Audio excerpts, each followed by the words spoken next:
The Zarathi High Council watched through their quantum viewers as the containment pod descended toward Earth's surface. Inside writhed the Vexhai, a creature of living shadow and crystalline bone, bred in the deepest pits of their military research stations. It had torn through 17 different planetary defense forces, each time growing stronger, more vicious, more unstoppable. "The humans will fall within days," declared Council Prime Zethkar, his mandibles clicking with satisfaction. "Their primitive weapons cannot harm the Vexhai, and their fragmented governments will collapse into chaos before they can mount any coordinated response." The other council members hummed their agreement.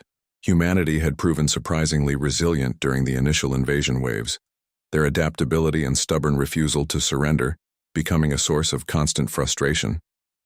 But the Vexhai was different. It was not merely a weapon. It was entropy given form, designed to feed on fear and grow stronger with each life it claimed. The pod crashed into the outskirts of New Geneva, and within hours the creature emerged. At first everything proceeded according to plan. The Vexhai's crystalline spines gleamed with absorbed energy as it consumed the first military response team. Its shadowy tendrils spread across the cityscape, and reports of terror flooded the human communication networks. The creature grew from the size of a shuttle to that of a building, its roars shaking windows across 3 districts. But then something unprecedented happened. Dr. Sarah Chen, a xenobiologist who had been studying Zarathi specimens, approached the creature not with weapons, but with a universal translator and what appeared to be food. "Easy there, big guy," she said, her voice calm despite the 20-meter-tall monstrosity looming over her. "You must be hungry after that long trip." The Vexhai paused, its dozen eyes focusing on the small human. In its genetically programmed mind, it expected screaming, running, the delicious taste of terror. Instead, it sensed something it had never encountered: genuine concern. Dr. Chen held up a container of synthesized proteins. "I've been analyzing your biological markers since you landed. Your energy signature suggests you're actually malnourished. The Zarathi probably kept you in stasis too long." The creature's massive head tilted, and for the first time in its existence it spoke, rather than roared. "You understand me?" "Of course I do. You're obviously intelligent.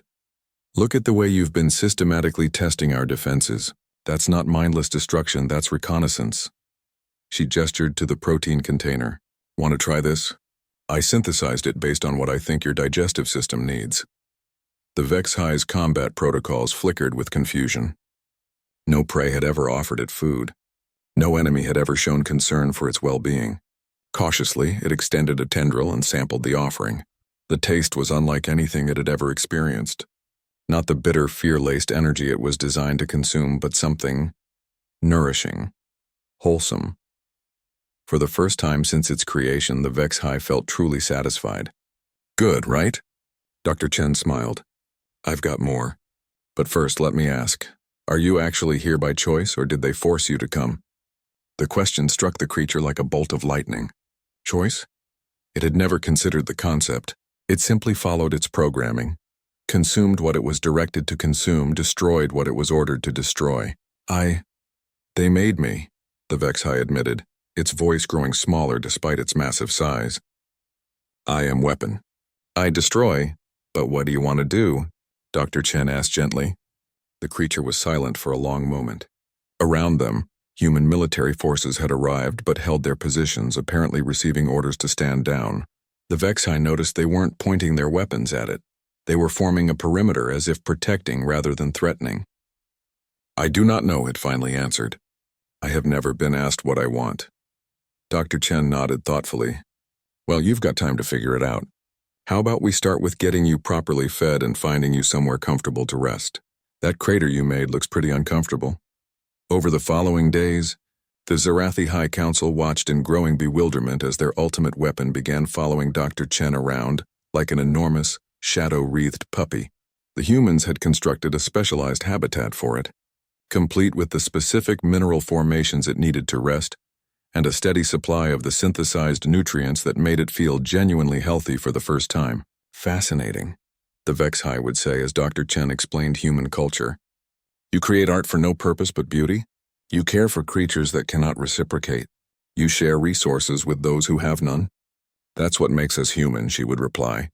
The creature began asking questions about human history, about their concepts of choice and freedom, about the strange human practice of keeping companions called pets.